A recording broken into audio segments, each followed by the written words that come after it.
Ambition ভাইবসে আপনাদের সবাইকে আরও একবার স্বাগত। আচ্ছা, কখনো ভেবে দেখেছেন এমন একটা সময়ের কথা যখন ইংরেজি ভাষাটা আজকের মতো একদমই ছিল না, আর গল্পগুলো কোনো বইয়ের পাতায় ছাপা হতো না, বরং আগুনের পাশে বসে মুখে মুখে বলা হতো? চলুন আজ আমরা ঠিক সেই হাজার বছর পুরনো জগতে একটা ডুব দিই, যেখানে ইংরেজি সাহিত্যের একেবারে গোড়াপত্তন হয়েছিল। তো আমাদের এই জার্নিটা শুরু হচ্ছে আজ থেকে অনেক অনেক বছর আগে, সেই 450 খ্রিস্টাব্দে। তখন কিন্তু ইংল্যান্ড বলে কোনো দেশই ছিল না। আর ঠিক এখান থেকেই শুরু হবে আমাদের আজকের গল্প, বীরত্ব, ভাগ্য আর এমন একটা ভাষার গল্প যা আজ আমরা শুনলে হয়তো চিনতেই পারবো না। আমাদের এই সফরে আমরা ঠিক কি দেখব? প্রথমে জানব কিভাবে ইংরেজি ভাষার জন্ম হলো। তারপর আমরা এক মহাবীরের সাথে ভয়ঙ্কর দানবদের যুদ্ধ দেখব। শুনব সেই সময়কার কবিতার সুর কেমন ছিল। জানব কিভাবে এই গল্পগুলো প্রথমবার লেখার রূপ পেল। আর সবশেষে আমরা এমন একটা বছরের কথা জানব যার সবকিছু একেবারে বদলে দিয়েছিল। তাহলে চলুন শুরু করা যাক। এই গল্পের শুরুটা কিন্তু সমুদ্রের গর্জন দিয়ে।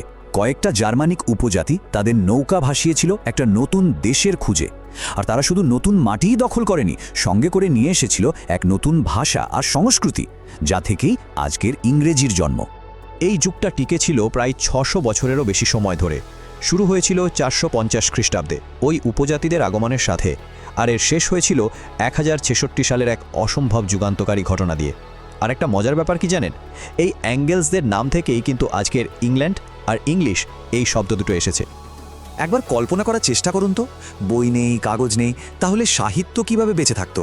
বেঁচে থাকতো মানুষের গলায়, তাদের কণ্ঠে। রাজার বিশাল হলঘরে যোদ্ধারা আগুন ঘিরে বসে থাকত, আর স্কোপ নামের কবিরা তাদের গান আর কবিতার মধ্যে দিয়ে শোনাতেন বীরত্ব, ভাগ্য আর যুদ্ধের সব রোমাঞ্চকর গল্প। এই মুখে মুখে বলা গল্পের যুগ থেকে আমাদের হাতে এসে পৌঁছেছে এক অসাধারণ মহাকাব্য, যা আসলে ওই পুরো যুগটার পরিচয়। আর সেই মহাকাব্যের নায়কের নাম হলো বেউলফ। তার গল্পটা কিন্তু শুধু একজন যোদ্ধার গল্প নয়, এটা সাহস আর ভাগ্যের সাথে মানুষের যে চিরন্তন লড়াই, তারই এক অমর কাহিনী। এই মহাকাব্যের পড়তে পড়তে ছিল টান টান উত্তেজনা। বেউলফকে লড়তে হয়েছিল একে একে 3টি ভয়ঙ্কর প্রতিপক্ষের সাথে। কারা ছিল তারা? তার প্রথম প্রতিপক্ষ ছিল ভয়ঙ্কর এক দানব, যার নাম গ্রেন্ডেল। এবং গ্রেন্ডেলকে হারানোর পর বেউলফকে মুখোমুখি হতে হয়েছিল গ্রেন্ডেলের আরও ভয়ঙ্কর আর প্রতিশোধপরায়ণ মায়ের সাথে। এবং জীবনের একেবারে শেষ পর্যায়ে এসে তার সবচেয়ে কঠিন লড়াইটা হয়েছিল এক আগুন শ্বাস ফেলা ড্রাগনের বিরুদ্ধে, যে যুদ্ধই তার ভাগ্য চিরকালের জন্য লিখে দিয়েছিল। কিন্তু বেউলফ আমাদের জন্য, বিশেষ করে পরীক্ষার জন্য, কেন এত গুরুত্বপূর্ণ? কারণ এটা শুধু একটা গল্প নয়, এটা যেন একটা টাইম ক্যাপসুল। এর ভাষাটা হলো ওল্ড ইংলিশ বা পুরাতন ইংরেজি, আর এতে ছন্দের বদলে অলিটারেশন বা অনুপ্রাসের ব্যবহার হয়েছে। মানে একই রকম অক্ষর বা শব্দ বারবার ব্যবহার করে কবিতায় একটা বিশেষ সুর আনা হয়েছে। এর মধ্যে আবার পৌতলিক বীরত্ব আর খ্রিস্টীয় বিশ্বাস দুটোরই ছোঁয়া আছে, যা আমাদের অ্যাংলো স্যাক্সনদের জগৎটাকে বুঝতে দারুণভাবে সাহায্য করে। বেশ, বেউলফের জগৎ থেকে বেরিয়ে এসে চলুন এবার আমরা দেখি সেই যুগের কবিতাগুলোকে ঠিক কোন জিনিসগুলো এত আলাদা আর শক্তিশালী করে তুলত। আসুন তাদের সেই দুষ্প্রাপ্য সুরটা ধরার চেষ্টা করি। ওই সময়ের কবিদের একটা অসাধারণ কৌশল ছিল, যার নাম কেনিং। তারা কোনো জিনিসের সরাসরি নাম না বলে দুটো শব্দ জুড়ে দিয়ে একটা ছবি তৈরি করত। যেমন ধরুন, সমুদ্রকে তারা বলতো ওয়েল রোড বা তিমিপথ। ভাবুন তো একবার, কি দারুণ একটা ছবি চোখের সামনে ভেসে ওঠে, তাই না? এটা ভাষাকে অনেক বেশি জীবন্ত আর কাব্যিক করে তুলত। তাহলে মোতাদাগের পুরনো ইংরেজি কবিতার মূল সুরটা কেমন ছিল?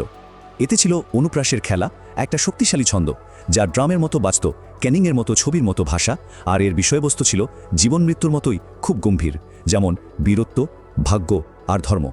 এবার আমরা গল্পের একটা বিরাট মোড়ে এসে দাঁড়িয়েছি। খ্রিস্ট ধর্মের আগমন এই মৌখিক সাহিত্যকে প্রথম লেখার রূপ দিল, আর একজন মহান রাজা ইংরেজি ভাষাকে এক নতুন উচ্চতায় নিয়ে গেলেন। সালটা ছিল 597। খ্রিস্ট ধর্মের আগমনের সাথে সাথে যেন একটা বিপ্লব ঘটে গেল। চার্চ আর মঠগুলো হয়ে উঠল জ্ঞান চর্চার কেন্দ্র, আর সেখানেই প্রথমবার মানুষের মুখের গল্পগুলো কালির আঁচড়ে অমর হতে শুরু করল। বলা যায় এখানেই সাহিত্য তার কণ্ঠ ছেড়ে প্রথমবার কলম ধরল। এই লেখার যুগে আমরা 3জন ব্যক্তির কথা বিশেষভাবে মনে রাখব। প্রথমজন হলেন ক্যাডমন। তাকে ইংরেজি সাহিত্যের প্রথম পরিচিত কবি বলা হয়, যিনি ঈশ্বরের প্রশংসায় কবিতা লিখতেন। এরপর আসেন ভিনারেবল বিড, একজন মহান ঐতিহাসিক। তিনি ল্যাটিন ভাষায় ইংল্যান্ডের ইতিহাস লিখেছিলেন, আর তার লেখার কারণেই আমরা সেই সময়টা সম্পর্কে এত কিছু জানতে পারি। আর সব শেষে রাজা অ্যালফ্রেড দ্য গ্রেট। তিনি শুধু একজন শাসকই ছিলেন না, ছিলেন একজন অসাধারণ পণ্ডিত। তিনিই প্রথম ইংরেজি গদ্যের ভিত্তি তৈরি করেন। জ্ঞানকে সাধারণ মানুষের কাছে পৌঁছে দেওয়ার জন্য তিনি অনেক গুরুত্বপূর্ণ ল্যাটিন বই ইংরেজিতে অনুবাদ করান। এক কথায় তাকে ইংরেজি গদ্যের জনক বলা হয়।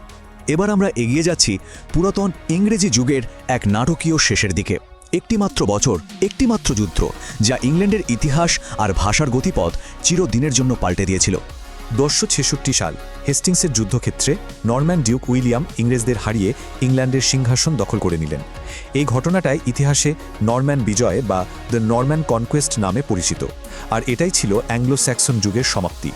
এই বিজয়ের পর ইংল্যান্ডে ভাষার একটা পিরামিড তৈরি হয়ে গেল। একেবারে উপরে মানে রাজদরবার আর শাসকদের ভাষা হয়ে গেল ফরাসি, মাঝখানে চার্চ আর পড়াশোনার ভাষা ছিল ল্যাটিন, আর একদম নিচে পড়ে রইল ইংরেজি, সাধারণ খেটে খাওয়া মানুষের মুখের ভাষা। আর এই চাপের ফলে পুরাতন ইংরেজি ধীরে ধীরে নিজেকে বদলাতে শুরু করে এবং জন্ম নেয় এক নতুন ইংরেজির, যা পরে মিডল ইংলিশ বা মধ্যযুগীয় ইংরেজি নামে পরিচিত হয়। তাহলে চলুন এক ঝলকে পুরো ব্যাপারটা আরেকবার গুছিয়ে নেওয়া যাক। আমাদের যাত্রা শুরু হয়েছিল ৪৫০ খ্রিস্টাব্দে। তখন ভাষা ছিল পুরাতন ইংরেজি, আর গল্পের মূল বিষয় ছিল বীরত্ব, ভাগ্য আর ধর্ম। আমরা বেউলফের মতো মহাকাব্য আর ক্যাডম্যানের মতো কবিদের কথা জেনেছি, আর সবশেষে দেখেছি কিভাবে ১০৬৬ সালের নরম্যান বিজয় এই পুরো যুগটার ওপর পর্দা টেনে দিয়েছিল। শেষ করার আগে শুধু একটা কথা বলি, পুরাতন ইংরেজি সাহিত্যকে শুধু কিছু পুরনো গল্প ভাবলে কিন্তু ভুল হবে। এটাই হলো সেই মাটি যেখান থেকে পরে শেক্সপিয়ারের মতো মহিরুহের জন্ম হয়েছে। তাই পরের বার যখন ইংরেজি সাহিত্যের কোনো ক্লাসিক পড়বেন, মনে রাখবেন এর শেকড়টা কিন্তু লুকিয়ে আছে বেউলফের সাহস, ক্যাডম্যানের বিশ্বাস আর রাজা অ্যালফ্রেডের জ্ঞানের মধ্যে। আজকের মতো এটুকুই। অ্যাম্বিশন ভাইবসের সাথে থাকার জন্য অসংখ্য ধন্যবাদ। শিখতে থাকুন, বাড়তে থাকুন আর নিজের ভেতরের কৌতূহলটাকে সবসময় বাঁচিয়ে রাখুন। খুব শীঘ্রই দেখা হবে নতুন কোনো বিষয় নিয়ে।